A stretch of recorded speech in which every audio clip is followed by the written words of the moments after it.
अस्सलाम वालेकुम दोस्तों, साहिल ट्रिक्स में आपको खुशामदीद कहता हूं। दोस्तों उम्मीद करता हूं कि आप खैर होंगे।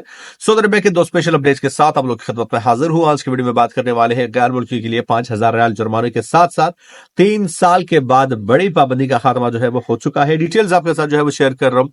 वीडियो काफी इंपॉर्टेंट है, तो सपोर्ट के लिए वीडियो को लाइक कर लीजिएगा। चैनल पर नया हो तो सब्सक्राइब कर सकते हो।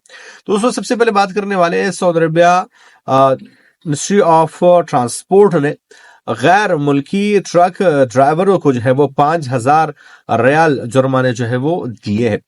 जैसा कि आपको पता है कि जो गैर मुल्की नंबर प्लेट्स वाले जो है वो ट्रक्स होते हैं, उनको सिर्फ ट्रांजिट की जो है वो इजाजत होती है। शहर के अंदर से उनको लोडिंग की इजाजत नहीं होती। कुछ रेयर केसेस में उनको मिनिस्ट्री ऑफ ट्रांसपोर्ट से जो है वो एडिशनली इजाफी इजाजत लेना होती है। तो इन्हीं खिलाफ वर्जियों पर जो है वो Saudi Arabia ministry of transport ने एक्शन लिया है और बहुत सारे गैर मुल्की ट्रक ड्राइवरों को जो है वो 5,000 रियाल के जुर्माने जो है वो थमा दिए हैं।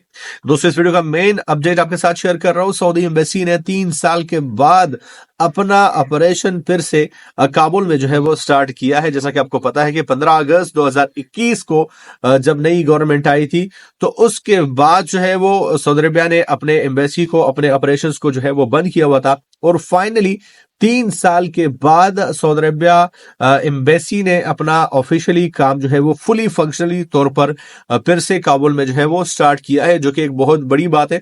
और अब जो है वो जो अफगान भाई सऊदी अरबिया जाना चाहते हैं वर्क के हवाले से, वर्क के सिलसिले में उनके लिए बड़े जो है वो सहूलियात होंगे, क्योंकि फुली ऑपरेशनल एम्बेसी जो है वो अब स्टार्ट हो चुकी है। तमाम तर सहूलियात जो है वो अब प्रोवाइड किए जाएंगे। तो जो है मौजूदा हुकूमत ने इसको जो है वो काफी इसकी तारीफ भी की है और इसको एक अच्छा कदम जो है वो बताया है। तो मैं मतलब आपसे एक नए वीडियो के साथ, तब तक ली दीजिए इजाजत। अल्लाह हाफिज।